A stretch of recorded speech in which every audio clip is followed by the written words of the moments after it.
नमस्कार बंधुरा मिताज किचेने आपनादेर सबाइके स्वागत जानाई। तो आज के आरेकटी रेसिपि निये चले एसेछि पार्शे माछ दिये फुलकपि आलू बेगुन दिये झोल। तो चलुन रेसिपिटी शुरू करा जाक। तार जोन्नो एखाने कड़ाई बसिए कड़ाईते तेल दिये दियेछि। माछगुलो आमि आगे थेकेई धुए परिष्कार करे नुन हलुद माखिए नियेछि। एक एक करे दिये माछगुलोके उल्टे पाल्टे भेजे नेब।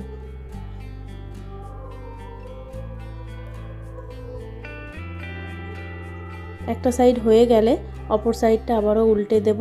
এই মাছগুলো কিন্তু খুব কড়া কড়া করে আমি ভাজবো না, একদম হালকা ভাজবো।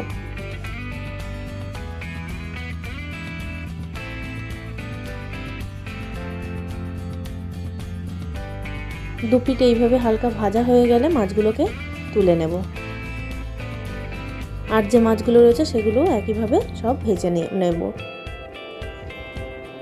तो माछगुलो भाजा हो गेছে। এবার ওই তেলেই দিয়ে দিলাম হাফ চামচ জিরে, কেটে রাখা ফুলকপি আর আলুগুলো দিয়ে হালকা করে ভেজে নেব।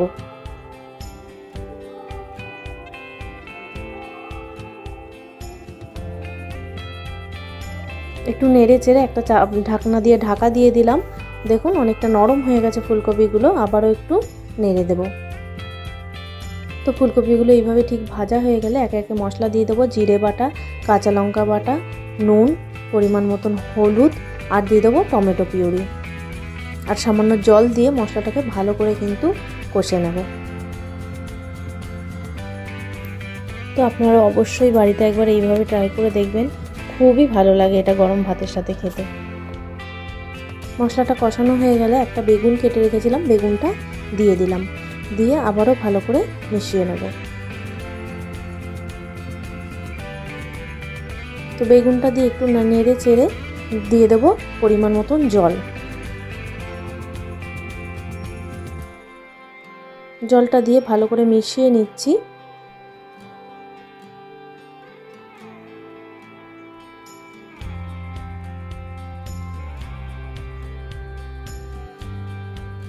তো ভালো করে মিশিয়ে নিয়ে একটা ঢাকনা দিয়ে ঢাকা দিয়ে দেব।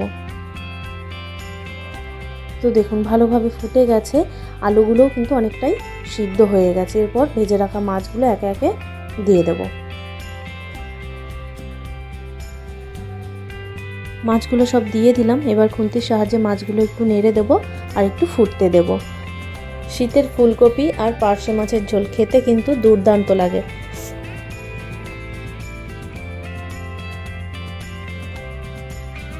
তো দেখুন ফুটে উঠেছে, আমি এবার এটাকে নামিয়ে নিচ্ছি।